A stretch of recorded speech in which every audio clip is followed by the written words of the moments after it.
የሀገራዊ ምክክር ጉባኤ በአዲስ አበባ ጉዳይ ላይ ስምምነት ላይ ሊደርስ ባለመቻሉ ቅርቃር ውስጥ ገብቶ የክልል ርዕሰ መስተዳድሮችንና የሁለቱም ከተሞች ከንቲባዎችን የያዘ አስማሚ ኮሚቴ የክልል ጉባኤተኞች እንዲዋቀር ተደርጓል። ከአንድ ወር በላይ የፈጀው የምክክር ጉባኤው በዛሬው ዕለት ለአጠቃላይ ጉባኤተኞች ቀርቦ ይጸድቃል ተብሎ የተጠበቀ ቢሆንም በአዲስ አበባ ጉዳይ ስምምነት ላይ ሊደረስ ባለመቻሉ የኦሮሚያ ክልል ተወካዮች ቅሬታ በማቅረባቸው ሳይጸድቅ ቀርቷል።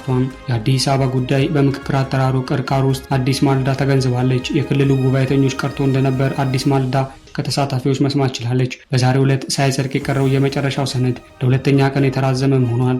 ኮሚሽኑ ከዚህ ቀደም የስራ ቡድን ይጀምራል ባለበት ቀን እንዳልተጀመረ የሚታወስ ሲሆን ለዚህም እንደ ምክንያት ያነሳው የሚቀርቡ ምክረ ሀሳቦችን በጥንቃቄ ለማጠናከር እንደሆነ ማንሳቱም የሚታወስ ነው። ቅሬታ አቅራቢዎቹ አዲስ አበባ የኦሮሚያ መቀመጫ መሆኗ በሕገ መንግስቱ እንዲቀመጥ የሚለውን እንደ አማራጭ ሀሳብ ሳይሆን እንደ ዋና ምክረ ሀሳብ እንዲያዝ በመጠየቃቸው ነው ሲሉ አንድ የክልል ጉባኤተኛ ለአዲስ ማለዳ ተናግረዋል። ይህንን የሚያስማማ ኮሚቴ የተዋቀረ ሲሆን የክልል ፕሬዝዳንቶች፣ የከተማ ርዕሰ መስተዳድሮች፣ የሃይማኖት ተቋማት እንዲሁም ከትግራይ ክልል የተወከሉ የሃይማኖትና የሀገር ሽማግሌዎችን ያካተተ ኮሚቴ እንዲዋቀር ነው የተደረገው። አንዳንድ አጀንዳ ቅርቃሩ ሲገባ ወደ ክልል ጉባኤ የሚያመራ ሲሆን በዚህም የአዲስ አበባ ጉዳይ ወደ ክልል ጉባኤተኞቹ አምርቷል። በክልል ጉባኤተኞች ካላስማማ ደግሞ ወደ ሽማግሌዎች ከዚያም ወደ ቀጣይ እንዲያልፍም ይደረጋል መባሉም ይታወሳል።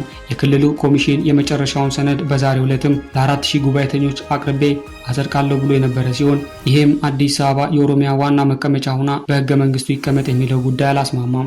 ከዚህ ቀደም የአዲስ አበባ ጉዳይ በ500 ደረጃ ስምምነት ላይ ተደርሶበት የነበረ ሲሆን ዳግም ጥያቄ በመነሳቱ ምክንያት በዛሬው ዕለት የክልል ፕሬዝዳንቶች፣ የፌዴራል ከፍተኛ ባለስልጣናትና የሁለቱ ከተማ አስተዳደሮች ተገኝተዋል። በዚህም ሁኔታ አለመስማማቱን የሚፈታ ኮሚቴ እንዲዋቀርለት ኮሚሽኑ ለክልል ጉባኤተኞች ተናግሯል። የሀገራዊ ምክክር ኮሚሽንም የቀረበለትን ቅሬታ ለመፍታት እንዲችል የክልል ምክር ቤት ጉባኤ ጠርቶ ከመጀመሪያው ጀምሮ የተሰጠውን ምክረ ሀሳብ ድጋሚ እንዲታይም ጠይቋል። በዚህም መሰረት የክልል ርዕሰ መስተዳድርና ከሁለቱ ከተማ መስተዳድር ከንቲባዎች፣ የሃይማኖት ተቋማት፣ ከፖለቲካ ፓርቲዎች የጋራ ምክር ቤት፣ ከመምህራን እንዲሁም ሽማግሌዎችና ሌሎችን ጨምሮ እስከዛሬ አርብ ምሽት ድረስም የአዲስ አበባ ጉዳይን አጠናክረው እንዲያጠናቅቁ ኮሚሽኑ እንደተናገረ አዲስ ማለዳ ከክልል ጉባኤተኞች ሰምታለች።